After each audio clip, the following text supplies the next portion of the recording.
খামারি সুমনের হাত ধরে দিনাজপুরের হিলিতে বাণিজ্যিকভাবে পালন করা হচ্ছে মহিষ, যেখানে লাখ টাকা মুনাফার আশা করছেন এই উদ্যোক্তা।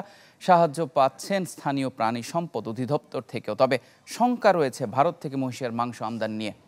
হিলি সংবাদদাতা মুসা মিয়ার তথ্য ছবিতে ডেস্ক রিপোর্ট। নগদের কাছে সব গ্রাহকই প্রিয়, তাই তো সারা দেশে ক্যাশ আউট চার্জ সবচেয়ে কম।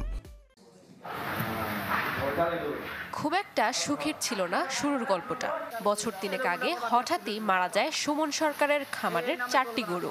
আর্থিকভাবে খানিকটা মুষড়ে পড়েন তিনি। পাল্টান সিদ্ধান্ত, গরুর পরিবর্তে শুরু করেন মহিষ মোটা তাজাকরণ।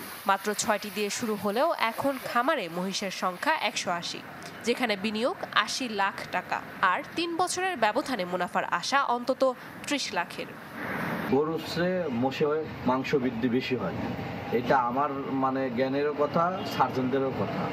এই জন্য আমার মহিষের ফার্ম আমি করছি। আসলে মোষে আমি দেখতেছি লাভবান।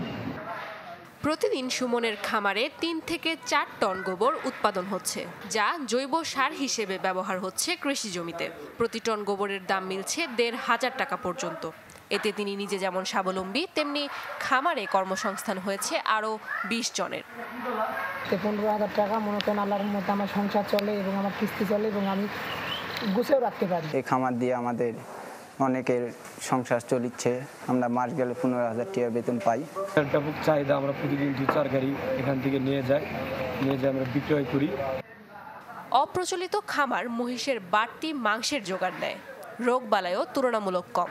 স্থানীয় প্রাণী সম্পদ অধিদপ্তরের রয়েছে নিয়মিত তদারকি। দেয়া হচ্ছে বিনামূল্যে ভ্যাকসিন। তাদেরকে আমরা বিভিন্নভাবে পরামর্শ দিয়ে আসছি এবং আপনারা জানেন গরুর চেয়েও মহিষের রোগ ব্যাধি তুলনামূলক কম। মহিষের শুধু একটাই রোগ বেশি হয়, সেটা হচ্ছে গলাফোলা রোগ, এবং গলাফোলা রোগের টিকা আমাদের অ্যাভেলেবেল আছে। আমরা প্রত্যেকটা খামারে আমরা গলাফোলার টিকা আমরা প্রত্যেকটা মহিষকে আমরা নিশ্চিতভাবে আমরা সরবরাহ করতে পেরেছি।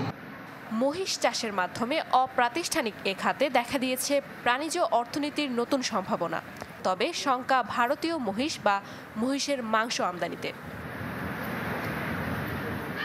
Desk report, channel 24।